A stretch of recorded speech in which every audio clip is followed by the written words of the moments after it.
ആദ്യം തന്നെ എത്താൻ വൈകിയതിൽ ഒരുപാട് സോറി. ഞങ്ങളെല്ലാവരും ഇന്ന് രാവിലെയാണ് എത്തിയത് ദോഹയിൽ നിന്ന്. ഇപ്പോൾ പലരും എയർപോർട്ടിൽ നിന്ന് അവരുടെ വീടുകളിൽ പോയി റെഡിയായൊക്കെ വരാനുള്ള താമസമായിരുന്നു. അതിന് കാത്തിരുന്നതിന് thank you so much. Guruvayur അമ്പലനടയിൽ എന്ന് പറയുന്നത് E4 എൻ്റർടൈൻമെൻറ്റും ഞാനും അസോസിയേറ്റ് ചെയ്യുന്ന മൂന്നാമത്തെ സിനിമയാണ്. ഞങ്ങൾ ആദ്യം എസ്ര എന്ന സിനിമ ചെയ്തിരുന്നു. അതിനുശേഷം ഒരു ഡയറക്റ്റ് സ്ട്രീമിംഗ് സർവീസ് കൊടുത്ത ഭ്രമം എന്ന സിനിമയും. ഇന്നിപ്പോൾ ആദ്യമായിട്ടാണ് ഞങ്ങൾ കോ പ്രൊഡ്യൂസേഴ്സായിട്ട് E4 എൻ്റർടൈൻമെൻറ്റും പൃഥ്വിരാജ് പ്രൊഡക്ഷൻസും ചേർന്ന് ഒരു സിനിമ നിർമ്മിക്കുന്നതാണ്. എന്നെ സംബന്ധിച്ചിടത്തോളം ഒരു ഹോം കമ്പനി പോലെ എനിക്ക് പൃഥ്വിരാജ് പ്രൊഡക്ഷൻസിന് വേണ്ടി ഒരു സിനിമ ചെയ്യുന്ന പോലെ ഞാൻ E4 വേണ്ടി അത്രയും ഒരു ക്ലോസ് അസോസിയേഷനാണ് മുകേഷ് സാറും ഞാനും, സഞ്ജയ്, സാരഥി, വിവേക്, ഇവരെല്ലാവരുമായിട്ട്. ഈ കഥ ഞാൻ കേൾക്കുന്നത് കുറച്ച് വർഷങ്ങൾക്ക് മുമ്പാണ്. ഞാൻ പല വേദികളിലും പറഞ്ഞിട്ടുപോലെ അന്ന് ബേസിൽ ജോസഫ് എന്ന താരോദയം സംഭവിച്ചിട്ടില്ല. അതുകൊണ്ട് തന്നെ അന്ന് ഈ കാസ്റ്റ് അല്ലായിരുന്നു ആക്ച്വലി. മറ്റൊരു രീതിയിലുള്ളൊരു ഒരു കാസ്റ്റിങ്ങും ഒരു കൺസെപ്ഷനും വെച്ചിട്ടാണ് ദീപു ഈ സ്ക്രിപ്റ്റിനോട് പറയുന്നത്. പിന്നീട് ഞാനും ആടുജീവിതം അതിൻ്റെ തിരക്കുകളൊക്കെ ആയിട്ട് പോയി. കുറച്ച് വർഷങ്ങൾക്ക് ശേഷം വിപിന് ചെയ്താൽ കൊള്ളാമെന്ന് പറയുകയും അങ്ങനെയാണ് ഈ പ്രോജക്റ്റ് വീണ്ടും ഓണാവുന്നത്. അതിൽ വിപിൻ വരുത്തിയ ഒരുപാട് മാറ്റങ്ങളുണ്ട് ഈ സ്ക്രിപ്റ്റിലും ഒക്കെ തന്നെ. അതിലേറ്റവും വലിയ മാറ്റം ഈ ഒറിജിനലി പറഞ്ഞ കാസ്റ്റിങ്ങിൽ നിന്നും ഈ രണ്ട് കഥാപാത്രങ്ങൾ ബേസിലും ഞാനും ചെയ്യുക എന്നുള്ളതാണ്. അപ്പോൾ സ്വാഭാവികമായിട്ടും ഈ രണ്ട് കേന്ദ്ര കഥാപാത്രങ്ങൾ മാറുമ്പോൾ ചുറ്റും നിൽക്കുന്ന എല്ലാ ആക്ടേഴ്സിൻ്റെയും കാസ്റ്റിംഗ് മാറേണ്ട ഒരു ആവശ്യം വരും. അങ്ങനെയാണ് ഈ സിനിമയിൽ ഇപ്പം നിങ്ങൾ ഈ കാണുന്ന ഇത് ഇത്ര മാത്രമല്ല കേട്ടോ, ഒരു 10-40ഓളം ആർട്ടിസ്റ്റുകളുള്ള സിനിമയാണ്. അപ്പോൾ ഈ ഒരുപാട് ഒരു ഫ്രഷ് ആയിട്ടുള്ളൊരു പെയറിങ്, നായകൻ നായിക എന്ന് മാത്രമല്ല, ക്യാരക്ടർ ആക്ടേഴ്സ് ആണെങ്കിലും സീനിയർ ആക്ടേഴ്സ് ആണെങ്കിലും എല്ലാം ഒരു ഫ്രഷ്നെസ് ഉണ്ട് ഈ സിനിമയുടെ കാസ്റ്റിങ്ങിൽ. ഒരുപാട് നാളുകൾക്ക് ശേഷമാണ് ഞാൻ പേഴ്സണലി ഇത്രയും നടന്മാർ ഒരുമിച്ചൊരു സെറ്റിൽ ഉണ്ടാകുന്ന ഒരു സിനിമയിൽ അഭിനയിക്കുന്നതും അത്തരം ഒരു സെറ്റിൽ ഞാൻ ഉണ്ടാകുന്നതും ഒരുപാട് നാളുകൾക്ക് ശേഷമാണ്. ഈ സിനിമയിലെ ഏറ്റവും വലിയ സന്തോഷവും അത് തന്നെയായിരുന്നു. ഒരു വലിയ കാസ്റ്റിൻ്റെ കൂടെ ഭയങ്കര ഫൺ ആയിട്ടുള്ളൊരു സിനിമ ചെയ്യാൻ സാധിച്ചു എന്നുള്ളത്. ഇനിഷ്യലി ഞങ്ങൾ ഈ സിനിമ പ്ലാൻ ചെയ്തിരുന്നതിനേക്കാൾ ഒരുപാട് വലിയ സിനിമയാണ്. അപ്പോൾ അതിൻ്റെ സ്കെയിൽ എന്ന് പറയുന്നത് ഈ സിനിമയിൽ വിപിൻ പറഞ്ഞതുപോലെ ഈ നടന്മാരുടെ എണ്ണം കൂടുകയും നമ്മൾ ആദ്യം കൺസീവ് ചെയ്യുന്നതിനേക്കാൾ കുറെ കൂടെ വലിയ രീതിയിൽ ഈ സിനിമ എടുക്കാൻ സാധിച്ചു എന്നുള്ളതുകൊണ്ടാണ്. പക്ഷേ ആസ് പ്രൊഡ്യൂസേഴ്സ് മുകേഷ് സാറിനും എനിക്കും ഈ അവസരത്തിൽ വിപിൻ്റെ ടീമിനോടും, അതായത് വിപിൻ പറഞ്ഞ പോലെ കുറേ പുതിയ ആൾക്കാരാണ് ഈ ടീമിൽ കൂടുതലും ഉള്ളത്, ആ ടീമിനോടുമാണ് നന്ദി പറയേണ്ടത്. കാരണം ഒട്ടും സ്ട്രെസ്ഫുൾ അല്ലാത്ത, വളരെ എൻജോയ് ചെയ്ത് വേറെ ഒരു ടെൻഷൻസും ഇല്ലാതെ തീർന്ന ഒരു ഷൂട്ടിംഗ് പ്രോസസ്സാണ്.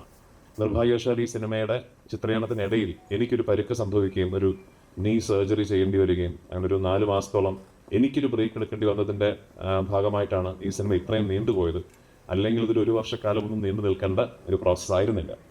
എന്നിരുന്നാലും ഇന്നിപ്പോൾ ഭംഗിയായിട്ട് ഈ സിനിമ ചെയ്തു തീർക്കാൻ സാധിച്ചു. ഈ 16-ാം തീയതി ലോകമെമ്പാടുമുള്ള തിയേറ്ററുകളിൽ ഒരു വലിയ റിലീസായി ഈ സിനിമാ പ്രേമികൾക്ക് മുമ്പിൽ എത്തുകയാണ്. നിങ്ങളെല്ലാവരുടെയും അനുഗ്രഹവും പ്രാർത്ഥനയും ഈ സിനിമയ്ക്ക് ഉണ്ടാവണം. Thank you so much. അത്രത്തോളം എക്സൈറ്റഡ് ആണ്. കുറെ കാലത്തിന് ശേഷമാണ് ഒരു ഹ്യൂമർ ട്രാക്കിലേക്ക് തിരിച്ചു വരുന്നത്. ഹ്യൂമർ എന്നുള്ളതിനേക്കാൾ ഒരു നല്ല തിരക്കഥ, ഒരു നല്ല രീതിയിൽ ചിത്രീകരിക്കപ്പെട്ട ഒരു സിനിമയുടെ ഭാഗമാകുക എന്ന് പറയുന്നത് തന്നെയാണ് എക്സൈറ്റ്മെന്റ്. അതിപ്പോൾ ഹ്യൂമർ എന്നുള്ളതിനേക്കാൾ ഏത് സിനിമയും നമ്മൾ മനസ്സിൽ കണ്ട പോലെയോ അല്ലെങ്കിൽ അതിനേക്കാൾ ഭംഗിയായിട്ടോ ആ സിനിമ അതിൻ്റെ ഒരു ഫൈനൽ പ്രോഡക്റ്റിലേക്ക് എത്തുന്നു എന്ന് പറയുമ്പോൾ ഒരു നടനായിട്ടും നിർമ്മാതാവായിട്ടും വലിയ സന്തോഷം തരുന്ന, എക്സൈറ്റ്മെന്റ് തരുന്ന കാര്യം തന്നെയാണ്. പിന്നെ ഓഫ് കോഴ്സ് എല്ലാ സിനിമകൾക്കും ഒരു യാത്രയുണ്ടല്ലോ. അപ്പോൾ ഈ സിനിമയുടെ യാത്ര ആലോചിക്കുമ്പോൾ എനിക്ക് തോന്നുന്നു എല്ലാം നല്ലതിനായിരിക്കാം. കാരണം ദീപു ഈ തിരക്കഥ എന്നോട് വന്ന് പറഞ്ഞപ്പോൾ എനിക്കറിയില്ല, വിപിനെന്ന് ആദ്യത്തെ മുത്തുതോ ചെയ്തിരുന്നു ആ സമയത്ത്. അപ്പം ഒരു സിനിമയൊക്കെ ചെയ്ത് നിൽക്കുന്ന ഒരു സംവിധായകനാണ്. പിന്നെ ജയ റിലീസാവുന്നു. വിപിൻ്റെ ഫിലിം മേക്കിങ്ങിന് ഭയങ്കര ഒരു ഫാൻ ഫോളോയിങ് ഉണ്ടാകുന്നു. അങ്ങനെ ദീപു പറഞ്ഞ് എനിക്ക് ഇഷ്ടപ്പെട്ടൊരു തിരക്കഥ വിപിൻ്റെ അടുത്ത് എത്തുന്നു. ആ കാലയളവ് കൊണ്ട് ബേസിൽ ഒരു വളരെ പോപ്പുലർ സ്റ്റാർ ആകുന്നു, ഫാമിലി സ്റ്റാർ ആകുന്നു. അങ്ങനെ എല്ലാം കൊണ്ടും എനിക്ക് തോന്നുന്നു ഈ ഓരോ സിനിമകൾക്കും ഒരു നിമിത്തം ഉണ്ടാവും. അപ്പോൾ ആ യാത്രയുടെ പര്യവസാനം ഇന്ന് ഈ ഫോമിൽ ഈ സിനിമ എത്തി നിൽക്കുമ്പോൾ ഒരുപാട് സന്തോഷം, എക്സൈറ്റ്മെന്റ്. പിന്നെ ഈ ഞാൻ നേരത്തെ പറഞ്ഞല്ലോ, കുറേ നാളുകളായി അറ്റ്ലീസ്റ്റ് ഞാൻ ഇങ്ങനൊരു സിനിമയിൽ അഭിനയിച്ചിട്ടും സത്യത്തിൽ ഇങ്ങനൊരു സിനിമ കണ്ടിട്ടും ഈ കുറേ നടന്മാരൊക്കെ ഉള്ള രണ്ട് കുടുംബങ്ങൾ, അവർക്കിടയിൽ നടക്കുന്ന കുറച്ച് തെറ്റിദ്ധാരണകൾ, എല്ലാ പ്രായപരിമിതിയിലുമുള്ള കഥാപാത്രങ്ങൾ, എല്ലാവർക്കും റിലേറ്റ് ചെയ്യാൻ പറ്റുന്ന ഇൻസിഡൻസ്, അങ്ങനെ കുറേ കൺഫ്യൂഷൻസ് കാര്യങ്ങൾ അങ്ങനെ ചെന്ന് അവസാനിക്കുന്ന ഒരു വലിയ ക്ലൈമാക്സ്, എല്ലാ സിനിമയിലെ എല്ലാ ക്യാരക്ടേഴ്സും എല്ലാ നടീനടന്മാരും ഒരുമിച്ച് പങ്കെടുക്കുന്ന ഒരു വലിയ ക്ലൈമാക്സ് സീക്വൻസ്. അപ്പോൾ അത്തരം ഒരു സിനിമ ഞാൻ മിസ് ചെയ്യുന്നുണ്ട് മലയാളത്തിൽ. അപ്പോൾ അത് പ്രേക്ഷകർ മിസ് ചെയ്യുന്നുണ്ടാവുമെന്ന ശുഭപ്രതീക്ഷയിലാണ് ഞങ്ങളുടെയൊക്കെ എക്സൈറ്റ്മെന്റ്. അപ്പോൾ 16-ാം തീയതി പ്രേക്ഷകർ വിധി എഴുതട്ടെ. ഡ്രൈവിംഗ് ലൈസൻസ്, മഹേഷിന്റെ പ്രതികാരം, അത്തരത്തിലൊരു ചിത്രമാണോ ഈ ഗുരുവായൂർ അമ്പലനാടൻ? അല്ല, ഇത് ആ സിനിമകളുടെ ഒരു കോർ എലിമെന്റ് അല്ല ഈ സിനിമയുടെ ഇത്. പക്ഷേ ഈ സിനിമയിലും രണ്ട് ഫ്ലോഡ് ആയിട്ടുള്ള ആൾക്കാരാണ് ഇതിലെ രണ്ട് പ്രധാന പ്രൊട്ടാഗണിസ്റ്റുകൾ. ഇപ്പോൾ അയ്യപ്പനും കോശിയും എന്ന് പറഞ്ഞാൽ നമ്മൾ ഒറ്റ നോട്ടത്തിൽ കോശി കുര്യൻ വില്ലനും അയ്യപ്പൻ നായർ നായകനും എന്ന് തോന്നിയാലും സത്യത്തിൽ നമ്മൾ ഒന്ന് അനാലിറ്റിക്കലായിട്ട് ചിന്തിച്ചാൽ രണ്ടുപേരും കുഴപ്പം പിടിച്ച ആൾക്കാരാണ്. അല്ല, രണ്ടുപേരും ഫ്ലോഡ് ആയിട്ടുള്ള ഹ്യൂമൻസ് ആണ്. അപ്പോൾ അവർക്കിടയിൽ സംഭവിക്കുന്ന കുഴപ്പങ്ങളാണല്ലോ. ആ സിമിലാരിറ്റി ഉണ്ട് ഇതില് വിനു എന്ന ബേസിലെ കഥാപാത്രവും ആനന്ദൻ എന്ന ഞാൻ ചെയ്യുന്ന കഥാപാത്രവും അടിസ്ഥാനപരമായിട്ട് ഫ്ലോഡ് ആയിട്ടുള്ള ആൾക്കാരാണ്. അവർക്ക് ഒരുപാട് കുഴപ്പങ്ങളുള്ള കക്ഷികളാണ്. അപ്പോൾ അവർക്കിടയിൽ ഉണ്ടാകുന്ന പ്രശ്നങ്ങൾക്കും ആ കുഴപ്പങ്ങളുടെ ഒരു സ്വഭാവമുണ്ട് എന്നുള്ളതിനപ്പുറത്തേക്ക് ആ പറഞ്ഞ സിനിമകളുമായിട്ട് അങ്ങനെ കമ്പയർ ചെയ്യാൻ പറ്റുന്ന ഒരു സ്വഭാവമില്ല സിനിമയ്ക്ക്. ആനന്ദിനെ ആര് കാണുന്നു എന്നനുസരിച്ചിരിക്കും. കണ്ടാൽ ചിലപ്പോൾ സൈക്കോയായിട്ട് തോന്നിയേക്കാം. ഈ ബേസിൽ ഇപ്പം എന്താണ് റീസെന്റ് ഇപ്പൊ ഒരു ഡയറക്ടർ എന്ന നിലയിൽ ഒരുപാട് അച്ചീവ്മെന്റ്സ് കാര്യങ്ങളൊക്കെ അതിന് ശേഷം ഈ നേരത്തെ പറഞ്ഞ ഒരു ഫാമിലി സ്റ്റാർ എന്ന നിലയിൽ ഇപ്പം മലയാളത്തിൽ നിൽക്കുകയാണ്. പൃഥ്വിരാജിനെ പോലെ ഒരു ആക്ടറിന്റെ കൂടെ അഭിനയിച്ചത് കരിയറിൽ ഒരു അച്ചീവ്മെന്റ് ആയിട്ട് കരുതുന്നുണ്ടോ?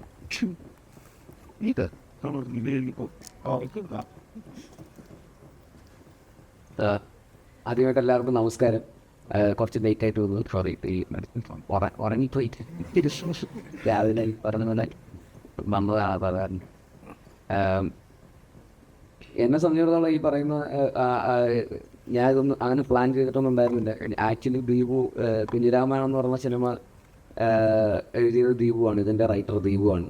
അപ്പോൾ കുഞ്ഞിരാമായണം കഴിഞ്ഞ് ഗോതയുടെ പ്രീ പ്രൊഡക്ഷൻ നടക്കുന്ന സമയത്ത് ദീപു ഗുരുവായൂർ അമ്പലനടയിലിൻ്റെ സിനിമയെക്കുറിച്ചും അന്ന് പല ആർട്ടിസ്റ്റ് കോമ്പിനേഷൻ അതിനെക്കുറിച്ചൊക്കെ സംസാരിക്കാറുണ്ടായിരുന്നു.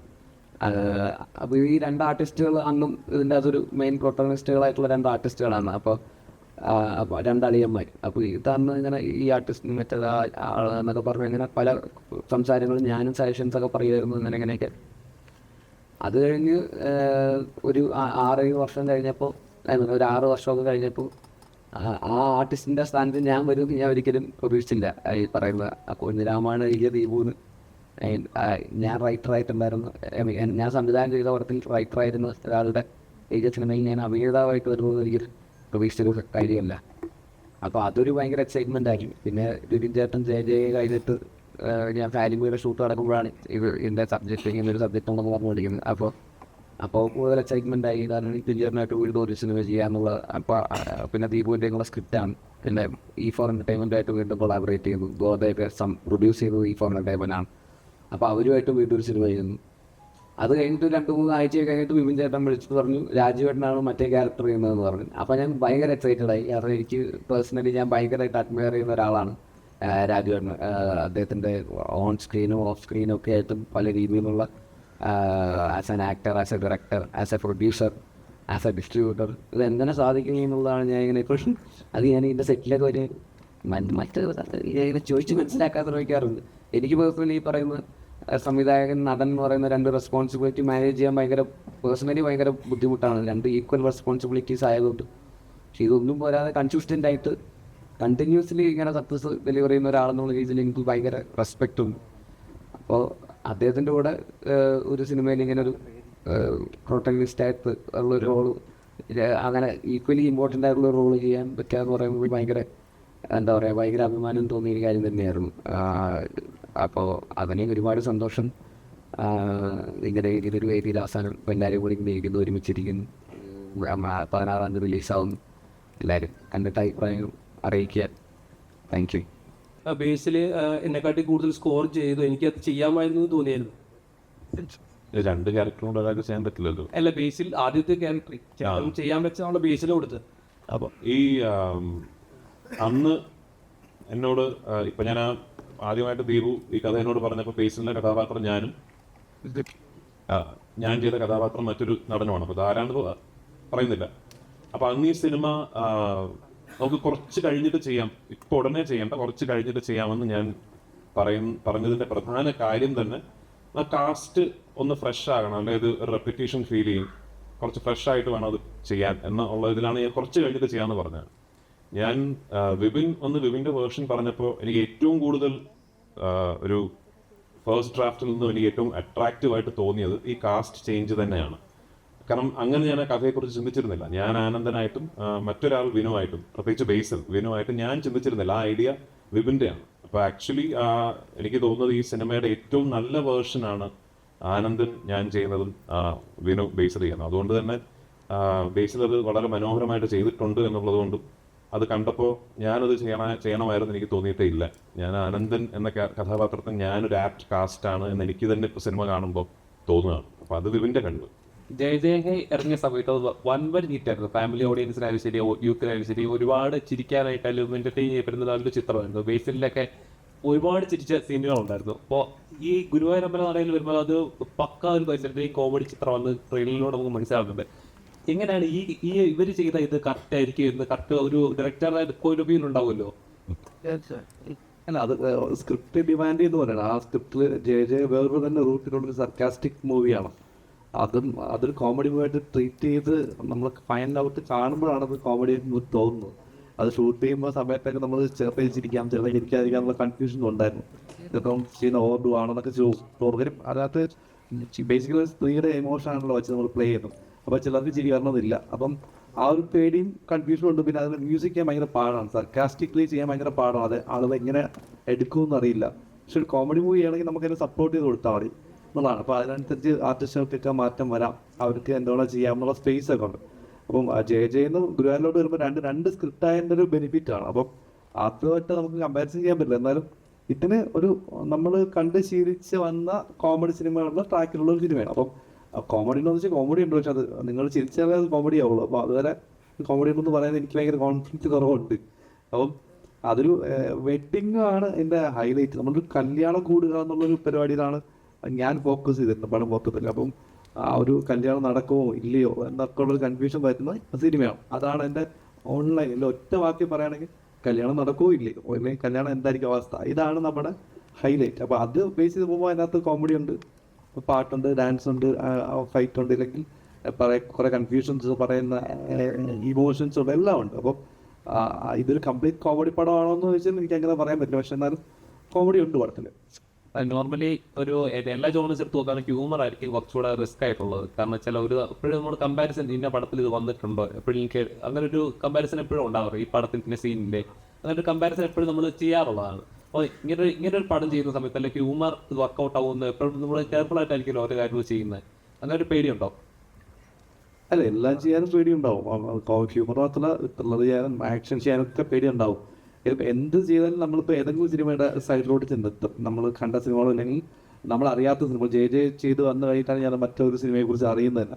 അപ്പം നമുക്കത് അറിയാൻ പറ്റില്ല, ഇത് എവിടേക്ക് എങ്ങോട്ടൊക്കെ പോകും. അതും അതിൻ്റെ ഒരു ഫൈനൽ റിസൾട്ട് എന്തായാലും പേടിയോടെ തന്നെ ആയിരിക്കും നമ്മൾ കാണുന്നത്. അപ്പം അത് കോമഡി ആയാലും ഏതായാലും ഒരേപോലെ തന്നെയാണ്.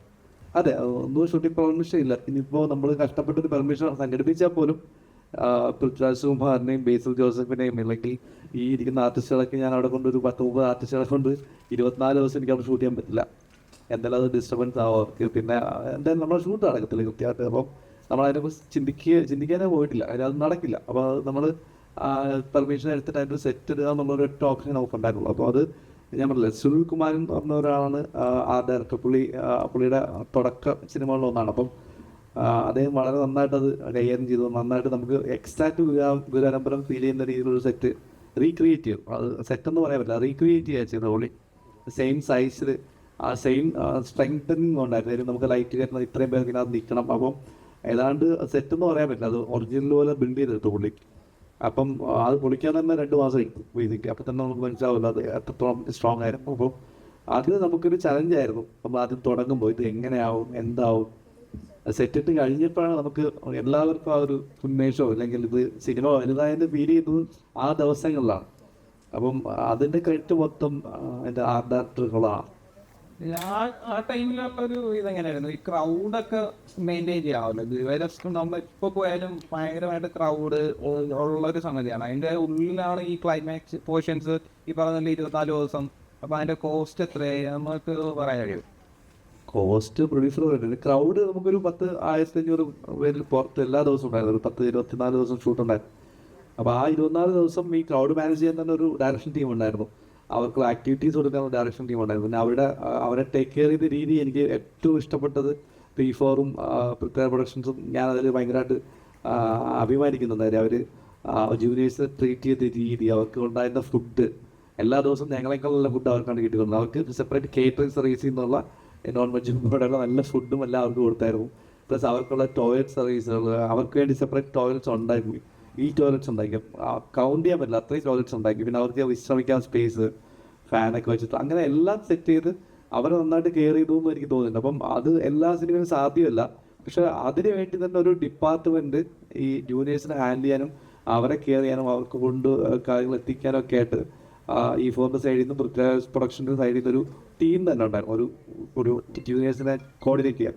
അതൊരു വലിയ ഭയങ്കര ഒരു പ്ലാനായിട്ട് തോന്നി. അതൊരു സിസ്റ്റമാറ്റിക് ചെയ്യുന്നതിൻ്റെ ഒരു എവിഡൻസ് ആയിട്ട് എനിക്ക് തോന്നുന്നു. അത് എല്ലാ സിനിമയിലും ഇത്രയും ക്രൗഡ് ഉണ്ടെങ്കിൽ അത് ഡെഫിനറ്റ്ലി അടുത്ത സിനിമകളിലും എല്ലാവർക്കും അപ്ലൈ ആവുന്ന ഒരു പരിപാടിയായിട്ട് മാറി. അതൊരു എക്സാമ്പിൾ ആയിട്ട് എനിക്ക് തോന്നി.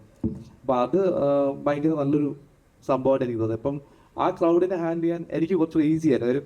അവർ വരുന്നത് തന്നെ ഇങ്ങനെ ട്രീറ്റ് ചെയ്തിട്ടാണ് വരുന്നത് ആൾക്കാർ നമ്മുടെ ടീമിൻ്റെ. അപ്പോൾ അതിൻ്റെ ഒരു ഗുണം ഉണ്ടായിരിക്കും. അപ്പം ഈ പറഞ്ഞ ക്രൗഡും അതിനകത്ത് സഹകരിച്ചിട്ടുണ്ടെന്ന് തന്നെയാണ് എൻ്റെ വിശ്വാസം. നമ്മളൊരു സാധനം പറയുമ്പോൾ നമ്മൾ ഒരു ആക്ഷൻ ഡയറക്ടർ ഇവിടുന്നുള്ള നോർമലുള്ള ആൾക്കാരെ വിളിക്കുമ്പോൾ അവർ വരുമ്പോൾ ഷൂട്ട് ചെയ്യുന്നു, പിന്നെ നമ്മൾ അതിൻ്റെ റിസൾട്ട് കാണാം. അപ്പം എന്നെ സംബന്ധിച്ച് എനിക്ക് അങ്ങനെ പറ്റില്ല. എനിക്ക് ആക്ഷൻ എനിക്കത് കൊറിയോഗ്രാഫി ചെയ്ത് ഇപ്പോൾ ഡാൻസ് കൊറിയോഗ്രാഫി പോലെ നമ്മൾ ഷോർട്ട് പ്ലാൻ ചെയ്യുന്ന പോലെ എനിക്ക് അതിൻ്റെ ഫൈറ്റ് എൻ്റെ മനസ്സിലുണ്ട്. അപ്പോൾ അതെനിക്ക് കൊറിയോഗ്രാഫി ചെയ്ത് കാണണം. അപ്പോൾ അതിൽ എനിക്ക് കാണിച്ചു തരും, അവർ എന്നെ ഫൈറ്റ് ചെയ്ത് കാണിച്ചു തരും, ഇതാണ് നടക്കാൻ പോകുന്ന ഫൈറ്റ്. അപ്പോൾ അതിനെനിക്ക് ചേഞ്ചസ് വരുത്താം, എന്നിട്ട് നമുക്ക് ഡിസ്കസ് ചെയ്യാം. ആ ഡിസ്കഷനിൽ പുറത്താണ് വീണ്ടും ഒരു ഷൂട്ട് ചെയ്യും. ആ സാധനം ഷൂട്ട് ചെയ്ത് ഞങ്ങളെ കാണിച്ച് ഇതിൻ്റെ ആംഗിൾസ് കട്ട്സ് എല്ലാം നമ്മൾ ഫിക്സ് ചെയ്ത് എല്ലാം ലോക്ക് ചെയ്ത് പ്രിവ്യൂ നമ്മൾ കണ്ടു. എന്നിട്ടാണ് നമ്മൾ അതിൻ്റെ ഷൂട്ട് ചെയ്യാൻ പോകുന്നത്. അപ്പോൾ നമുക്ക് ആവശ്യമുള്ള പോർഷൻസ് മാത്രം എടുക്കാൻ പറ്റും. അപ്പം അതിന് എനിക്ക് ഭയങ്കര ഗുണം ചെയ്ത് രാജുവിൻ്റെ ഇഞ്ചുറി ഉണ്ട്. അപ്പം ആ ഇഞ്ചുറി ടൈമിലും പുള്ളി അധികം ബുദ്ധിമുട്ടിക്കാതെ ആവശ്യമുള്ള ഷോട്ട് മാത്രം മാർക്ക് ചെയ്ത് സ്ട്രെസ് കുറച്ച് നമുക്ക് ചെയ്യാൻ പറ്റും. അതിപ്പം ജയിലാണെങ്കിലും സെയിം കണ്ടീഷൻസ് ബേസ് ചെയ്തും ദർശനം ഫൈറ്റ് ചെയ്ത് പോകണ്ടായിരുന്നു. അപ്പം ഫെലിക്സ് വരുമ്പോൾ എനിക്ക് അതാണ് ഏറ്റവും ഗുണമായിട്ട് തോന്നിയത്. നമ്മളെ കൂടെ പുള്ളി ഉണ്ട് ഫുൾ ടൈം. 1 2 പുള്ളി സ്ക്രിപ്റ്റിനനുസരിച്ചിട്ട് ഷോർട്ട് ഡിവിഷൻ ചെയ്ത് എനിക്കത് ഒരു ഡിസ്കസ് ചെയ്തിട്ട് ചെയ്യാൻ പറ്റും. ഇപ്പം നമ്മൾ നോർമൽ ആക്ഷൻ ഡയറക്ടേഴ്സ് ആണെങ്കിൽ അവർക്ക് ഒരുപാട് തിരക്കുണ്ടാവും. അവർ വരുന്നു, ആ സമയത്ത് ഷൂട്ടിന് പോകുന്നു മാത്രമേ ഉണ്ടാവും. ഇത് ഈ പുള്ളിക്ക് ടോട്ടാലിറ്റിയെ കുറിച്ച് നല്ല ധാരണ ഉണ്ടാവും. ക്യാരക്ടേഴ്സ് എന്താണ് പെരുമാറുന്നത്, അവരുടെ സ്വഭാവം എന്താണെന്ന് തന്നെ പുള്ളിക്ക് അറിയാം. അപ്പോൾ അതുകൊണ്ട് ഫെലിക്സുമായിട്ട് എനിക്ക് വർക്ക് ചെയ്യാൻ ഭയങ്കര എക്സൈറ്റ്മെന്റ് ഉണ്ടാവും. How do you communicate with him? പുള്ളിക്ക് പറഞ്ഞാലൊക്കെ മനസ്സിലാവും. മറ്റേതൊക്കെയും പുള്ളി പറഞ്ഞാൽ മനസ്സിലാവും. ഇംഗ്ലീഷില്, മലയാളത്തില്, ജാപ്പനീസില്? അല്ല, പുള്ളി ജർമ്മൻ ഭാഷയാണ് ഹാൻഡിൽ ചെയ്യുന്നത്. അപ്പോൾ കുറച്ച് അത്യാവശ്യം ഇംഗ്ലീഷ് അറിയാം. ഞാൻ സംസാരിക്കാനൊക്കെ. പക്ഷെ എന്നാലും ട്രാൻസ്ലേറ്ററായിട്ട് ആൾക്കാരുടെ ഇടയിൽ ഉണ്ടാവും.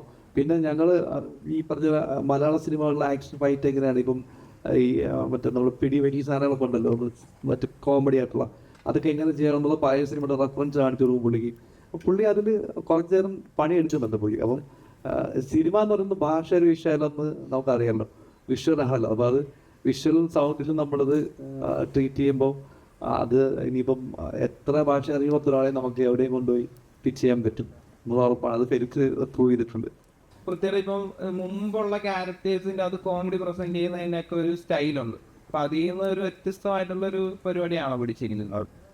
അല്ല, അങ്ങനെ വ്യത്യസ്തമാക്കാൻ വേണ്ടി ശ്രമിച്ചിട്ടൊന്നും. കാര്യം ഈ സിനിമ കുറച്ച് ആളുകൾക്ക് റിലേറ്റ് ചെയ്യണമെന്നുണ്ട്. പിന്നെ ഇത് ശരിക്കും നമ്മൾ ഈ താരങ്ങളെ നമ്മൾ താരങ്ങളായിട്ട് കാണുന്ന ഒരു സിനിമ തന്നെ ഇരിക്കുന്നത്. പൃഥ്വിരാജ് ആണെങ്കിലും ഉദയശനാണെങ്കിലും എന്തെങ്കിലാണ് അനുസരണൊക്കെ നമ്മൾ ഫീൽ ചെയ്യുന്ന ഒരു സിനിമയായിരുന്നു. അത്രയും ഭയങ്കര ക്യാരക്ടർ പിടിക്കാനുള്ള സിനിമയല്ല. നമ്മുടെ കല്യാണം കൂടാൻ പോകുന്ന ഒരു സിനിമയാണ്. അപ്പം ആ ഒരു വൈബിൽ പോകുന്നതുകൊണ്ട് നമുക്ക് ഒരുപാട് ക്യാരക്ടർ ചേഞ്ച് ഒന്നും വരുത്താൻ പറ്റില്ല. എന്നാലും ആ ക്യാരക്ടർ ഡിമാൻഡ് ചെയ്യുന്നത് അങ്ങനെ പ്രസന്റ് ചെയ്യണമെന്നാണ്. അപ്പം എന്നാലും സിനിമയുടെ ആ പിന്നീടുള്ള പോക്ക് ഗുണകരമാവുള്ളൂ. വരും നമ്മൾ ഭയങ്കര റിയലിസ്റ്റിക് ആയിട്ട് പടം പിടിച്ചാൽ അവസാനത്തുമ്പോൾ നമ്മൾ ലോജിക്കൊക്കെ കയ്യിൽ നിന്ന് പോകുന്നുണ്ട്. വളരെ ആ കയ്യിൽ നിന്ന് പോകുമ്പോൾ ഇതുവരെ കണ്ട സിനിമയിലോ നിങ്ങൾ കാണുമെന്ന് വിചാരിക്കും. അപ്പം അതുകൊണ്ട് സിനിമയിലെ ക്യാരക്ടേഴ്സിനാണെങ്കിലും സിനിമയിലുണ്ടാകുന്ന സീനുകളുടെ കുഞ്ഞു കുഞ്ഞു കാര്യങ്ങൾ വരെ നമ്മൾ കുറച്ച് എക്സാജറേറ്റ് ചെയ്തിട്ടാണ് മുന്നോട്ട് പോകുന്നത്. അത് സിനിമയുടെ അവസാനം എത്തുമ്പം ഈ പറഞ്ഞ ലോജിക്കൽ ഇഷ്യൂസ് ഉണ്ടാവാതിരിക്കാനാണ്. അപ്പം ലോജിക്കൽ ഇഷ്യൂസ് എന്തായാലും ഉണ്ടാവും. ആ ലോജിക്ക് മാറ്റി വെച്ചിട്ട് സിനിമ കാണേണ്ടി വരും. ഇപ്പം നമ്മൾ പണ്ട് ഇപ്പോൾ പറയുന്നറിയോ സി ഡി ബുക്സൊക്കെ കാണുമ്പോൾ വരെ ഞാൻ ആ സിനിമ വെച്ച് കമ്പയർ ചെയ്തല്ല, ലോജിക്ക് കുറച്ച് മാറ്റി വെച്ച് കണ്ടാൽ ഇഷ്ടപ്പെടും എന്നുള്ളതാണ്. അപ്പം ആ ലോജിക്ക് ഒഴിവാക്കാൻ വേണ്ടി ഇതിനെല്ലാം ഞാൻ കുറച്ച് റിയൽ ലൈഫിൽ നിന്ന് കുറച്ച് അപ്പ് ചെയ്ത് സിനിമ ചെയ്യേണ്ടിയിരിക്കുന്നു. അപ്പം ആ ക്യാരക്ടേഴ്സും അതിനനുസരിച്ച് കുറച്ച് ഓവർ ദ ടോപ്പ് ചെയ്യേണ്ടി വരും. അതിപ്പം നമ്മൾ രാജുവിനെ മാത്രമായിരിക്കും ചിലപ്പോൾ ട്രെയിലറിൻ്റെ രീതിയിൽ അങ്ങനെ കണ്ടത്. ഇവിടെ ഇരിക്കുന്ന എല്ലാവരും അതുപോലെ ചെയ്യുന്ന ഇച്ചിരി കിളിപോയ ഇച്ചിരി കാരിക്കേച്ചറായിട്ടുള്ള ക്യാരക്ടേഴ്സ് തന്നെയാണ്. ഈ പുതിയൊരു വൃത്തിയെ കാണാമെന്ന് പറഞ്ഞല്ലോ, എത്തരത്തിലാണ് അങ്ങനെ ഒരു തോന്നുന്നത്? ഇത് തന്നെയായിരുന്നു എൻ്റെ അടുത്ത് മെനഞ്ഞാന്ന് ചോദിച്ചത്. അല്ല, ഞാൻ പറഞ്ഞിട്ടുണ്ട് പുതിയൊരു പ്രത്യേക കാണാൻ കാര്യം. അന്ന് അയ്യുമ്പ് കാലിന് ഇഞ്ചുറി ഉണ്ടായിരുന്നു. അല്ല, നമ്മൾ ആടുജീവിതത്തിൽ ഞാനത് ശ്രദ്ധിച്ചിട്ടാണ്. അത് നമ്മൾ എൻ്റെ ഒരു സിനിമ പുള്ളി ചെയ്തിരുന്നു. ഇതിൽ നമുക്കൊരു നെഗറ്റീവ് ഷെയ്ഡുള്ള എന്നാൽ കോമഡി ഹാൻഡിൽ ചെയ്യുന്ന ആദ്യം അങ്ങനത്തെ ഒരു ജോണിൽ രാജ് ചെയ്തിട്ടില്ല. പിന്നെ ഈ പറഞ്ഞ ബാക്കി കാസ്റ്റ് ബേസിലോട്ടുള്ള കോംബോ സീക്വൻസസ്, നിഗിലായിട്ടുള്ള സീക്വൻസസ്, ഇപ്പോൾ ഈ നമ്മൾ അശ്വിൻ, സിജു പോലത്തെ ആൾക്കാർ, പിന്നെ സീനിയേഴ്സ് ഒക്കെ ഇങ്ങനെ പല ടൈപ്പ് ഗ്രൂപ്പുകൾ ഇതിനകത്തുണ്ട്. ആർട്ടിസ്റ്റൈസ് ഇവരുടെയൊക്കെ കോമ്പിനേഷൻസ് ഒക്കെ നല്ല രസമായിട്ട് വരും. പ്രത്യേകിച്ച് എനിക്ക് ജോമോനും വന്നിട്ടില്ല, ജോമോനും രാജുവായിട്ടുള്ള സീന് നമ്മൾ എഴുതുമ്പം ആ സീൻ എങ്ങനെ ഉണ്ടെന്ന് അറിയില്ല. അത് ലാസ്റ്റ് വിട്ട് നമ്മൾ മാറ്റുന്നത്, എന്നിട്ട് ലാസ്റ്റ് വീണ്ടും ഷൂട്ട് ചെയ്യുമ്പോൾ അതെങ്ങനെ ആളുകൾ പെർഫോം ചെയ്യുന്നറിയില്ല. രാജു ആണെങ്കിലും ജോമോനാണെങ്കിലും. പക്ഷെ അത് പെർഫോം ചെയ്തപ്പോൾ വേറൊരു സാധനം വന്നു. അപ്പം അത് എനിക്ക് തോന്നുന്നു അതൊക്കെ ആ സമയത്ത് എക്സ്പ്ലോർ ചെയ്ത സാധനങ്ങളാണ്. അപ്പം എനിക്ക് തോന്നിയിട്ടുള്ളത് രാജു എൻ്റെ ഒരു പേഴ്സണൽ തിങ്കിങ് ആണ്, രാജു ഭയങ്കര പ്രിപ്പയർ ചെയ്തിട്ട് സിനിമ ചെയ്യുന്ന, ഡയറക്റ്റ് ചെയ്യുന്ന, ഇല്ലെങ്കിൽ അഭിനയിക്കുന്ന ഒരാളാണ്. പക്ഷെ അവിടെ വന്നപ്പം അതെന്തായാലും തോന്നി. അപ്പം അതൊരു പുതിയ കാര്യമായിരിക്കുമല്ലോ. അപ്പോൾ ആ സ്പോട്ടിൽ പുള്ളിക്ക് തോന്നി ഇൻഡ്യൂഷൻ വെച്ചിട്ട് പുള്ളി അഭിനയിച്ചിരിക്കണം. അപ്പോൾ അതൊരു പുതിയ സാധനമായിട്ട് എനിക്ക് തോന്നി. ഇനി അങ്ങനെയാണെന്ന് അറിയില്ല, അത് രാജുവിന് പറയേണ്ടി വരും. ഈ രണ്ട് ഡയറക്ടേഴ്സിനെയാണല്ലോ, അത് രണ്ട് ഡയറക്ടേഴ്സിന് ചുമ്മാ ഉള്ള ഒരു ഡയറക്ടറല്ല, മലയാളത്തിൽ തന്നെ സിഗ്നേച്ചർ ക്രിയേറ്റ് ചെയ്ത രണ്ട് ഡയറക്ടേഴ്സ്. അപ്പം അവരെ വെച്ച് ചെയ്യാൻ നേരത്തുള്ള ഇൻപുട്ട് എങ്ങനെയാണ് വരുന്നത്? അത് സീൻ അവർ തീരെ ഇൻപുട്ട് എനിക്ക് തരാറില്ല. അവരെനിക്ക് എൻ്റെ അടുത്ത് വന്ന് ഇടപെടാറില്ല. എനിക്ക് തോന്നിയിട്ടുണ്ട് ചിലപ്പോൾ ഞാൻ ഫസ്റ്റ് ഡേ ഒക്കെ വിചാരിക്കുമ്പോൾ എൻ്റെ മനസ്സിൽ രാജു വന്നിട്ട് ആ ഷോട്ട് അങ്ങനെ ഇങ്ങനെ വയ്ക്കേണ്ടതെന്നൊക്കെ പറയുന്ന ഒരാളായിരിക്കും ഞാൻ മനസ്സിൽ വിചാരിച്ചിട്ടാണ് തുടങ്ങുന്നത് ഡേ വണ്ണിൽ. പക്ഷേ രാജു മോണിറ്റർ ഫ്രണ്ടിൽ പോലും വന്നിരിക്കുന്നില്ല, ആ സ്പോട്ട് കാണുന്നില്ല. അപ്പം ഞാൻ വിചാരിച്ചു എനിക്കിത് മനഃപൂർവ്വം മാറി തോന്നി. ഞാനും ഇൻവൈറ്റ് ചെയ്യും, ഇവിടെ വന്നിരിക്കാം അല്ലെങ്കിൽ സ്പോട്ട് കാണണോ എന്നൊക്കെ ചോദിച്ചിട്ട് ഒരു ഗ്രാജുവലിയാണ് ഞങ്ങളോട് സിങ്ക് ആവുന്നത്. അതായത് എനിക്ക് ഡിസ്റ്റർബൻസ് ആവണ്ടെന്ന് പുള്ളി വിചാരിച്ചിട്ടുണ്ടാവും. ബേസിൽ എനിക്ക് പണ്ടേ അറിയാം. ബേസിൽ എന്തും മുഖത്ത് നോക്കി പറയും, പുള്ളിലേക്ക് കൊള്ളില്ലെന്ന് തന്നെ പറയും, കൊള്ളാമെങ്കിൽ കൊള്ളാമെന്ന് തന്നെ പറയും. ഇല്ലെങ്കിൽ അവനെ കളിയാക്കലും അവൻ എന്നെ കളിയാക്കലും ചിരിച്ചിട്ട് പോകുന്നതാണ്. അപ്പോൾ അതുകൊണ്ട് പ്രശ്നമില്ല. പക്ഷേ രാജുവിൻ്റെ കാര്യത്തിൽ എനിക്ക് അങ്ങനെ ഒരു പരിചയം ഉണ്ടായിരുന്നില്ല. പക്ഷേ പോകെ മനസ്സിലായി നമ്മൾ രണ്ടുപേരും ഏതാണ്ട് ഒരേ സ്വഭാവമുള്ള ആൾക്കാരായിട്ട് ഇരിക്കുന്നവരെല്ലാവരും. അപ്പോൾ അതുകൊണ്ട് അങ്ങനെ ഒരു പ്രശ്നം വന്നിട്ടില്ല. അവർ നമ്മളെ വർക്കിൽ ഇടപെടുകയോ, പിന്നെ ഡയറക്ടേഴ്സിന് അങ്ങനെ ഒരു ഗുണമുണ്ടല്ലോ, ഡയറക്ടർക്ക് ആക്ടർ ആകുമ്പോൾ അവർക്കറിയാം വേറൊരാളെ വർക്കിൽ കയറി ഇടപെടാൻ പാടില്ല. അവർ ഒരു വലിയ കാര്യം ചെയ്തുകൊണ്ടിരിക്കുമ്പോൾ അതിനിടയിൽ ചെറിയൊരു മാറ്റങ്ങളൊന്നും വരുത്താൻ ശ്രമിക്കില്ല എന്നത് എനിക്കറിയാം. അതങ്ങനെ മെയിൻറ്റെയിൻ ചെയ്യുന്നുണ്ട്. അപ്പം ഒരിക്കലും ഡയറക്ടേഴ്സ് ഒരിക്കലും വേറൊരു ഡയറക്ടർ ഡിസ്റ്റർബ് ചെയ്യുന്ന കാര്യം എനിക്ക് ഉറപ്പാണ്. അപ്പോൾ അത് രണ്ടും ആ ഒരു അകലം നമ്മളിന്ന് എപ്പോഴും സൂക്ഷിക്കുന്നുണ്ടാവും. പക്ഷെ എന്നാൽ ഞാൻ കാണിച്ചു കൊടുക്കുമ്പോൾ ഒരു വർക്കായെങ്കിൽ വർക്കായി തന്നെ പറയും, ഇല്ലെങ്കിൽ ഇല്ലെന്ന് തന്നെ പറയും. അതുണ്ട്. പക്ഷെ എന്നാലും നമ്മളൊരു ജോലിയിൽ കയറി അവർ ഇടപെടുന്ന സ്ഥിതി എനിക്ക് ഏറ്റവും കംഫർട്ടായിട്ട് വർക്ക് ചെയ്യാൻ പറ്റുന്ന രണ്ട് ആക്ടേഴ്സായിട്ട് മാറി. അത് അവർ ഡയറക്ടേഴ്സ് ആയതുകൊണ്ടാണ് അവർ അതങ്ങനെ ഒരു റെസ്പോൺസിബിലിറ്റി എടുത്ത് മാറി നിൽക്കുക, അല്ലെങ്കിൽ നമുക്ക് ആ ഫ്രീഡം തരുന്നതെന്ന് എനിക്ക് തോന്നിയിട്ടുണ്ട്. അനശ്വരൻ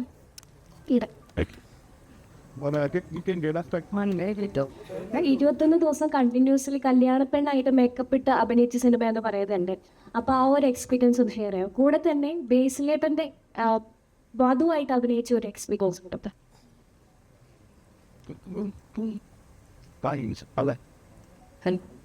ഹായ്, എല്ലാവർക്കും നമസ്കാരം. 21 ദിവസം നമ്മൾ ഈ ഗുരുവായൂർ സെറ്റ് ഇട്ടിട്ടാണ് നമ്മളത് ഷൂട്ട് ചെയ്തത്. ഇപ്പം ഫസ്റ്റ് ഡേ റെഡിയായി എല്ലാം സെറ്റായി. ഞാൻ ഭയങ്കര എക്സൈറ്റഡ് ആണ്. കല്യാണ പെണ്ണ്, നല്ല കോസ്റ്റ്യൂം, നല്ല ജ്വല്ലറി, മുല്ലപ്പൂ, ഇത് ഭയങ്കര എക്സൈറ്റഡ് ആയിരുന്നു. പിന്നെ 2-ാമത്തെ ദിവസം 3-ാമത്തെ ദിവസം മുതലെങ്കിൽ മനസ്സിലായി പാടി. കാരണം പറ്റില്ല, പുറത്തിറങ്ങിയ ചൂട് അകത്ത്. കാരണം ഒരുപാട് ഈ പടത്തിൽ ആദ്യം തൊട്ട് അവസാനം വരെ ഒരുപാട് സീനിയർ ആയിട്ടുള്ള അല്ലെങ്കിൽ അല്ലാതെയും ഒരുപാട് ആർട്ടിസ്റ്റുകളുണ്ട്. അപ്പം എല്ലാവരും കൂടി ഒരുമിച്ച് വരുന്നതാണ് ഈ ക്ലൈമാക്സ് മൊത്തത്തിൽ, എല്ലാ ആർട്ടിസ്റ്റും. അപ്പം ക്ലൈമാക്സ് ആകുമ്പോൾ ഇവരെല്ലാവരെയും വെച്ച് ചെയ്യണം. അപ്പം നമുക്ക് അവിടെ വന്നിട്ട് നമ്മൾ കുറേ സമയം നമ്മൾ വെറുതെ ഇരിക്കേണ്ടി വരും ചിലപ്പോൾ.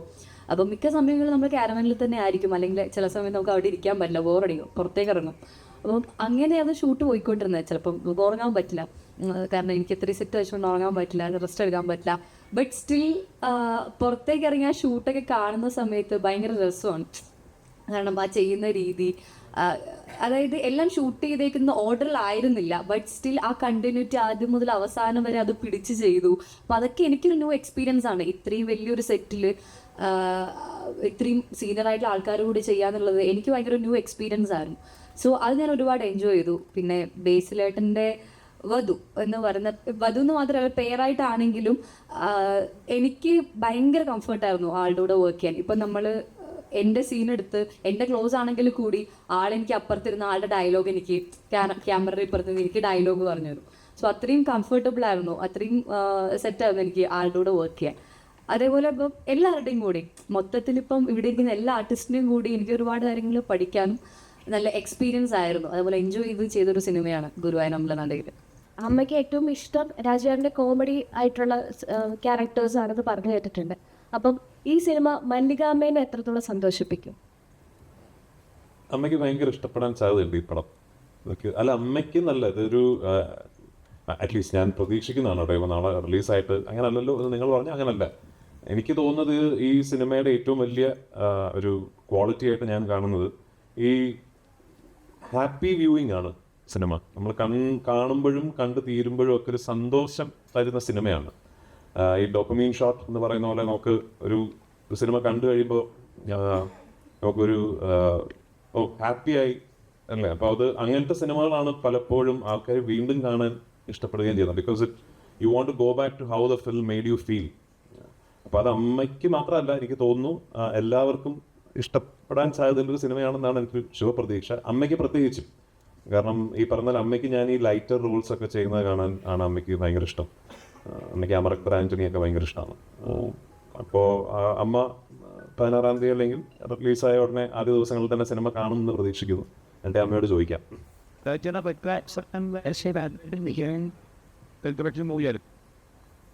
ഞങ്ങളുടെ എല്ലാ പടങ്ങളും സെലിബ്രേറ്റ് ചെയ്യണേ എന്നുള്ളതാണ് ഞങ്ങളുടെ ആഗ്രഹം. ഇത് അതെ, ഞാൻ ആ കാര്യത്തിൽ ഭയങ്കര അഭിമാനിക്കുന്നു. ഈ സിനിമ പൃഥ്വിരാജ് പ്രൊഡക്ഷൻസിൻ്റെ ബാനറിലാണ്, ഞങ്ങൾ കോ പ്രൊഡ്യൂസേഴ്സാണ് ഈ സിനിമയുടെ എന്നുള്ള കാര്യത്തിൽ ഞാൻ തീർച്ചയായിട്ടും അഭിമാനിക്കുന്നു. പൃഥ്വിരാജ് പ്രൊഡക്ഷൻസ് ഈ ജോണറിൽ ഉള്ളൊരു സിനിമ ആദ്യമായിട്ടാണ് ചെയ്യുന്നത്. പിന്നെ ഓഫ് കോഴ്സ് ഇതിൽ ഞങ്ങൾക്ക് E4 എൻ്റർടൈൻമെൻറ്റ് ഉണ്ട്, കൂടെ ഉണ്ട്. ആൻഡ് ഈ സിനിമ ചെയ്ത എക്സ്പീരിയൻസും അപ്പോൾ ഈ സിനിമ റിലീസാകുന്നതിന് മുമ്പ് പറയുമ്പോഴാണല്ലോ ഇതിൻ്റെ ഭംഗി. ഉറപ്പായിട്ടും ഞങ്ങൾ ഇനി ഒരുമിച്ച് സിനിമകൾ ചെയ്യുകയും ചെയ്യും. അപ്പോൾ അങ്ങനെ വരട്ടെ, ഒരു അഭിമാനിക്കാൻ പറ്റുന്ന ഒരു സിനിമയാകട്ടെ റിലീസിന് ശേഷവും.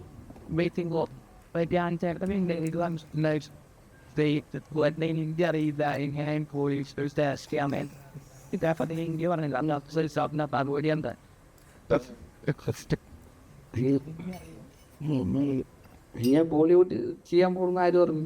ഞാൻ മനസ്സിലായോ സർവ്വ വെറുതെ അവന് ഹിന്ദി അറിയാം. ഞാൻ സുഗമ പരീക്ഷയ്ക്കൊക്കെ എനിക്ക് 100 മാർക്ക് കിട്ടിയിട്ടുണ്ട്. വളരെ പുലിയാണ് ഞാൻ. ഇപ്പോൾ കുറച്ചുകൂടെ ഹിന്ദി സിനിമകൾ കാണുന്ന ഒരാളാണ്. ഹിന്ദി മേ ബാത് കർ രഹേ ഹൈ.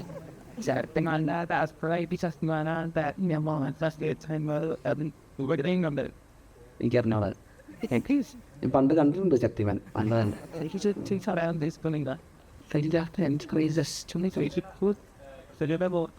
ഫാമിലി സ്റ്റാർ എന്നുള്ളൊരു പട്ടം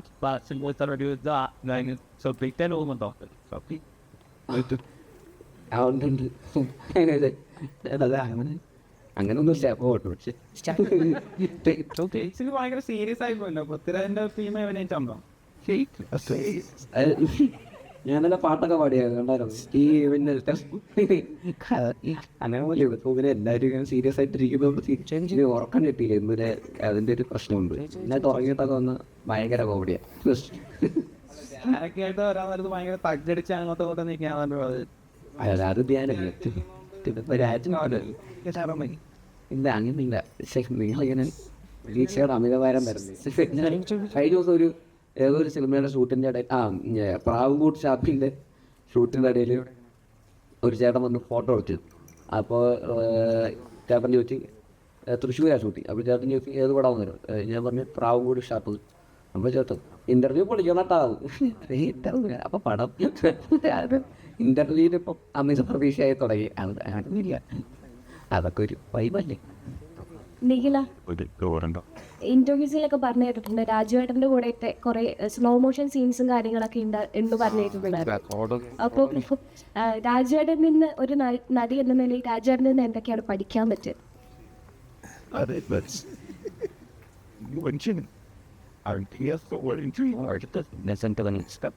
അത് പ്രത്യേകിച്ചൊന്നും പഠിച്ചിട്ടൊന്നുമില്ല. ഇല്ല അങ്ങനെ പഠിക്കുക എന്നുള്ളതല്ല, നമ്മൾ ചില ആർട്ടിസ്റ്റുകളുടെ കൂടെ വർക്ക് ചെയ്യാനുള്ളത് ഭയങ്കര ഒരു ആഗ്രഹമായിരിക്കും. നമ്മൾ സിനിമയിൽ വന്നിട്ട് എൻ്റെ ഫസ്റ്റ് ടൈം അസോസിയേഷനാണ്, അപ്പം എനിക്ക് അതൊരു വലിയ സന്തോഷമുള്ളൊരു കാര്യമായിരുന്നു. പഠിക്കാനുള്ളൊരു സ്പേസ് ഒന്നും ഇതിനായിട്ടും തന്നിട്ടില്ല. ഒരുപാട് സീനുകളും ഡയലോഗുകളും ഒക്കെ ഉള്ളതുകൊണ്ട് അത് പഠിക്കേണ്ടതുകൊണ്ട് മറ്റതെനിക്ക് പറ്റിയിട്ടില്ല. ഇല്ല അങ്ങനെ രണ്ടിടത്തുനിന്ന് പഠിക്കാന്ന് പറയുന്നത് അഭിനയിക്കുന്ന സമയത്ത് എന്നുള്ളതല്ലല്ലോ. നമ്മൾ ഗ്രാജുവലി ഇപ്പം എല്ലാ ദിവസങ്ങളും നമ്മൾ പ്രൊമോഷൻ്റെ ഭാഗമായിട്ടൊക്കെ കാണുമ്പോഴാണ് നമ്മൾ കൂടുതൽ പരിചയപ്പെടുന്നതും സംസാരിക്കുന്നതും ഒക്കെ. ഞാൻ സംസാരിച്ചിട്ടൊന്നുമില്ല, എല്ലാവരെയും പോലെയൊക്കെ തന്നെയാണ്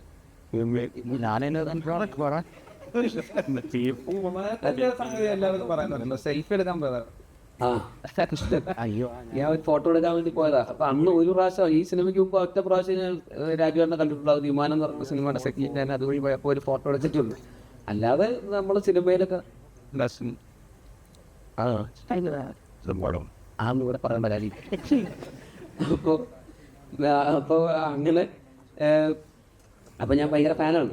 അപ്പോൾ അത് കാരണം ഇതിൻ്റെ സെറ്റിൽ വന്നപ്പോൾ ഞാനും സിനിമയിലൊക്കെ കണ്ടിട്ടുള്ള അല്ലെങ്കിൽ ഇൻ്റർവ്യൂസിലൊക്കെ കാണുന്ന അല്ലെങ്കിൽ റീലിലൊക്കെ കാണുന്ന രാജുവേട്ടനാണ് എൻ്റെ മുമ്പിൽ. അപ്പോൾ എനിക്ക് കുറച്ച് പേടിയുണ്ട് മോണിറ്ററിനോ റെയിലിങ്ങനെ ഇരിക്കുമ്പോൾ നമ്മളൊക്കെ കൂടെ ഇങ്ങനെ ഗ്യാങ് ആണല്ലോ അങ്ങനെയൊക്കെ അങ്ങനെയൊക്കെയാണ്. അപ്പോൾ ആദ്യമൊക്കെ അങ്ങനെയായിരുന്നു. പിന്നെ പിന്നെ നമ്മുടെ ഒരേ വൈബാന്ന് മനസ്സിലായി.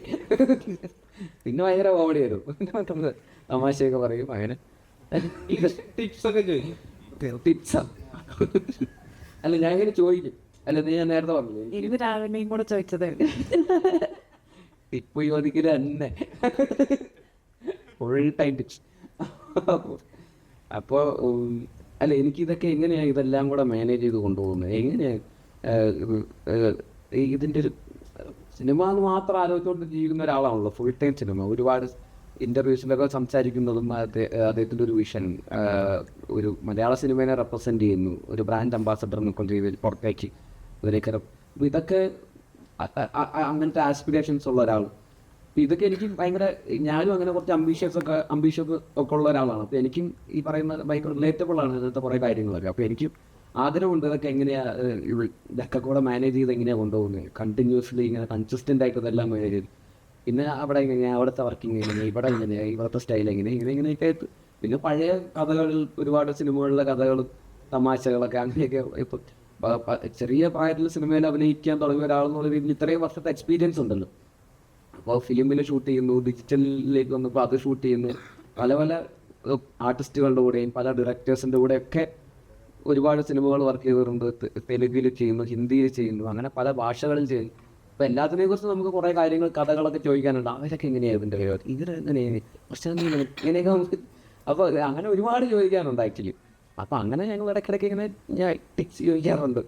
എനിക്കല്ലേ ബേസിൽ ഒരുപാട് വർക്ക് ചെയ്ത് ഇങ്ങനെ ടയർഡൊക്കെ ആയിരിക്കില്ലെങ്കിൽ ഒരുപാട് കാര്യങ്ങളൊക്കെ ഏറ്റെടുത്ത് ചെയ്യാൻ നേരത്ത് വിനീഷ് വിനോസ് ഇടയ്ക്ക് വിളിച്ചിട്ട് ചോദിക്കും, എടാ നീ ഓക്കെ അല്ലേ എന്നിങ്ങനെ ചോദിക്കുമെന്ന് പറഞ്ഞിട്ടുണ്ട്. അതൊക്കെ നമ്മുടെ തൃപ്തിക്ക് പറ്റിയ സംഗതിയാ. ഈ എല്ലാം കൂടെ ആ പരിപാടിയാണോ ഈ പറഞ്ഞു വരുന്നത്? പറഞ്ഞു വിനീതത്ത് പറഞ്ഞു. അതായത് വിനീതന് ഈ പറയുന്ന പോലെ ഞാൻ എന്താ കുറച്ച് എല്ലാം കൂടെ ആയിട്ട് ഞാൻ ഭ്രാന്തായിട്ടിരിക്കുമ്പോൾ ഒരു വിനീതൻ എൻ്റെ അടുത്ത് വിളിച്ചിട്ട് ഒരു ദിവസം, നീ ഓക്കെ ആണോ, എല്ലാവരും എന്തെങ്കിലും ഡേറ്റ് മറ്റേത് അതപ്പോൾ ഇപ്പോൾ ഇങ്ങനെയൊക്കെയാണല്ലോ ചോദിക്കുക. അപ്പോൾ ഒരാൾ പെട്ടെന്ന് ഓക്കെ അല്ലേ എന്ന് ചോദിച്ചപ്പോൾ എനിക്ക് ഇങ്ങനെയൊക്കെ ആൾക്കാർ അത് ഭയങ്കര ഇതായിരുന്നു. അപ്പോൾ അതിനെക്കുറിച്ച് വിനീതേട്ടൻ ഒരു ഇൻ്റർവ്യൂവിൽ പറഞ്ഞു. അപ്പോൾ അതിന് വിനീതേട്ടൻ സംസാരിച്ച് എല്ലാവർക്കും പൃഥ്വിരാജാവാൻ പറ്റൂല്ലോ, അതുകൊണ്ട് ഞാൻ അവൻ്റെ അടുത്ത് ഓക്കെ ആണോ എന്ന് ഞാൻ ചോദിച്ചു എന്ന് അങ്ങനെ പറഞ്ഞായിരുന്നു. അപ്പോൾ അതൊക്കെ തന്നെയാണ് എനിക്ക് പറയുന്നത്, എങ്ങനെയാണ് അങ്ങനെ ആകുന്നത്. ഇതെൻ്റെ രണ്ടാമത്തെ സിനിമയാണ്, രോമാഞ്ചത്തിന് ശേഷമാണ്. രണ്ടാമത്തെ സിനിമയിൽ എനിക്ക് വെറുതെ അടുത്തിരിക്കാൻ പറ്റുന്നൊന്നും നമ്മളും കണ്ടിട്ടുള്ളതല്ലേ. എത്രയോ പേരൊക്കെ എത്രയോ പടങ്ങൾക്ക് ശേഷമായിരിക്കും അവർക്കൊക്കെ ഇത് പക്ഷേ അത് രാജേട്ടനും ബേസിലാണ് ഇവരൊക്കെ നമ്മൾ പരിഗണിക്കുന്നതാണല്ലോ. ഇവിടെ വന്നിരിക്കാനും പറ്റുന്നതും നിങ്ങൾക്ക് ഇപ്പോൾ എന്നോട് ചോദ്യം ചെയ്യാൻ പറ്റുന്നതല്ല. പിന്നെ ലൊക്കേഷനുള്ള എക്സ്പീരിയൻസ് എന്ന് വെച്ച് കഴിഞ്ഞാൽ വിപിൻ ചേട്ടൻ ഭയങ്കര സപ്പോർട്ടീവാണ്. നമുക്ക് പേടിയുണ്ട്, കാരണം ഇവരൊക്കെ ഭയങ്കര സീനിയർ ആർട്ടിസ്റ്റുകളാണ്. പക്ഷേ വിപിൻ ചേട്ടൻ എപ്പോഴും നമ്മുടെ അടുത്ത് ആരും എപ്പോഴും നമ്മളെപ്പോഴും കംഫർട്ടാക്കി തന്നെ നിർത്തും, അടിപൊളിയായിട്ട് തന്നെ നിർത്തും. പിന്നെ ഞാനും സാഫ, ജോമോന്, അശ്വ ഞങ്ങളായിരുന്നു ഒരു ഗ്യാങ്ങായിട്ട് പോയിക്കൊണ്ടിരുന്നത്. അപ്പം പടം കാണുമ്പോഴേ നിങ്ങൾക്കത് മനസ്സിലാവും. അപ്പം അടിപൊളിയാണ്, സ്വപ്നതുല്യം അതിനപ്പുറമൊക്കെയാണ്. മൈസൽ ബീനോ ജനാർദ്ദൻ ആടുജീവിതം തിയേറ്ററിൽ കണ്ട് സ്പീച്ച്ലെസ് ആയിട്ടുള്ള ഒരാളാണ്. ഗ്രേറ്റ്. ബ്ലസ്സി സാർ ഒരു ഇൻ്റർവ്യൂവിൽ മാതൃഭൂമിയുടെ ഒരു ലിറ്ററേച്ചർ ഫെസ്റ്റിവലിൽ പറഞ്ഞ് പൃഥ്വിരാജ് എന്ന് പറയുന്ന ആക്ടറുടെ കണ്ണുകളിലൊക്കെ ഒരു തിളക്കം ഉണ്ടാവും. ആടുജീവിതത്തിൽ കാസ്റ്റ് ചെയ്യുമ്പോൾ ആ തിളക്കം മാറ്റുക എന്നുള്ളതായിരുന്നു എൻ്റെ ഏറ്റവും വലിയ ചലഞ്ച്. ആടുജീവിതം കഴിഞ്ഞിട്ട് പിന്നീട് ക്യാരക്ടേഴ്സ് സെലക്ട് ചെയ്തപ്പോൾ ഇതിലെ നമ്മുടെ ഗുരുവായൂരെ പോലുള്ള ക്യാരക്ടേഴ്സ് വരുമ്പോൾ അതിൽ നിന്ന് മറ്റ് ക്യാരക്ടേഴ്സിലേക്ക് മാറാൻ ഒരു ബുദ്ധിമുട്ടുണ്ടായിരുന്നു, ഒരു ചലഞ്ചിങ് ആയിരുന്നു. ഇത് എനിക്ക് ആക്ടേഴ്സ് ജനറലി ഒരു സിനിമ കഴിയുമ്പോൾ, കുറച്ച് സിനിമകൾ ചെയ്ത് കഴിയുമ്പോൾ, ഒരു സിനിമ ചെയ്ത് കഴിഞ്ഞിട്ട് ആ ക്യാരക്ടറുമായിട്ട് അങ്ങ് ഡിസസോസിയേറ്റ് ചെയ്യാൻ പഠിക്കും. നമ്മൾ സബ് കോൺഷ്യസ്ലി നമ്മൾ പഠിക്കും. ഇപ്പോൾ ഗുരുവായൂരമ്പല നടയിൽ കഴിഞ്ഞിട്ട് ഞാൻ സംവിധാനം ചെയ്യുന്ന സിനിമയിൽ ഞാനൊരു ചെറിയ വേഷം ചെയ്യുന്നുണ്ട്. അപ്പോൾ എനിക്ക് ആനന്ദൻ അങ്ങനെ ആ സമയത്തുള്ള കാര്യങ്ങളൊക്കെ എൻ്റെ മനസ്സിൽ നിന്ന് സബ് കോൺഷ്യസ്ലി ഒരു എഫേർട്ട് എടുക്കാതെ തന്നെ അത് പോകും. പക്ഷെ ആടുജീവിതത്തിനെ സംബന്ധിച്ചിടത്തോളം മറ്റ് സിനിമകളെ പോലെയല്ല. കാരണം ഒരു 10-16 വർഷക്കാലം ആ സിനിമയ്ക്കൊപ്പം യാത്ര ചെയ്തതുകൊണ്ട് അതിനെ ഫുള്ളി അതിന് ഡിസസോസിയേറ്റ് ചെയ്തിട്ട് ഇനി ഇല്ല എന്നുള്ളൊരു, ഇപ്പോഴും ചില സമയങ്ങളിലൊക്കെ ഞാൻ ആ കഥാപാത്രത്തെ കുറിച്ചൊക്കെ ഇനിയിപ്പോൾ ചിന്തിച്ചിട്ട് കാര്യമൊന്നുമില്ല, കാരണം സിനിമ റിലീസായി. പക്ഷെ എന്നാലും ചിലപ്പോൾ ചിന്തിക്കാറൊക്കെ ഉണ്ട്. എങ്ങനെ മറ്റൊരു ക്യാരക്ടറിലേക്ക് പോകുന്നു എന്ന് ചോദിച്ചാൽ, നമ്മൾ ആ പുതിയ കഥാപാത്രത്തിലേക്കും പുതിയ തിരക്കഥയിലേക്കും അടുത്ത സംവിധായകന്റെ വിഷനിലേക്കും പൂർണ്ണമായും നമ്മൾ ആസ് എൻ ആക്ടർ സബ്മിറ്റ് ചെയ്യുക, അതിലേക്ക് സറണ്ടർ ചെയ്യാന്നുള്ളതാണ്. അപ്പോൾ അതാണ് ഞാൻ എല്ലാ സിനിമകൾക്കും ചെയ്യാൻ ശ്രമിക്കുന്നത്. എനിക്ക് ഇപ്പോൾ ആനന്ദൻ എന്ന് പറഞ്ഞ ഈ ഗുരുവായൂരമ്പല നടയിൽ കണ്ടിട്ട് ആനന്ദനിൽ നജീബിലിന്റെ കുറച്ച് കാര്യങ്ങളുണ്ടല്ലോ എന്ന് പ്രേക്ഷകർക്ക് തോന്നിയാൽ അതെന്റെ പേഴ്സണൽ ഫെയിലിയർ ആയിട്ടാണ് ഞാൻ കരുതുന്നത്. അങ്ങനെ ഉണ്ടാവാൻ പാടില്ലല്ലോ, അങ്ങനെ ഉണ്ടാകാതിരിക്കട്ടെ എന്ന് കരുതുന്നു. ഒരു ഷോ തുടങ്ങിയാൽ രാജുവിന്റെ മുമ്പ് പറഞ്ഞിട്ടുണ്ടായിരുന്നു അൽഫോൺസ് പുത്രന്റെ മേക്കിംഗ് വളരെ പുതുമയുള്ളതാണെന്ന് പറഞ്ഞിട്ടുണ്ടായിരുന്നു. അപ്പോൾ ബിപിൻ ദാസിനെ പറ്റി എന്താ ആ ഒരു ഇതിൽ അഭിപ്രായം? ബിപിന്റെ മേക്കിങ്ങും വളരെ പുതുമയുള്ളതാണ്. അത് ബിപിൻ ബേസിക്കലി ഒരു എഡിറ്ററാണ്, അൽഫോൺസിനെ പോലെ.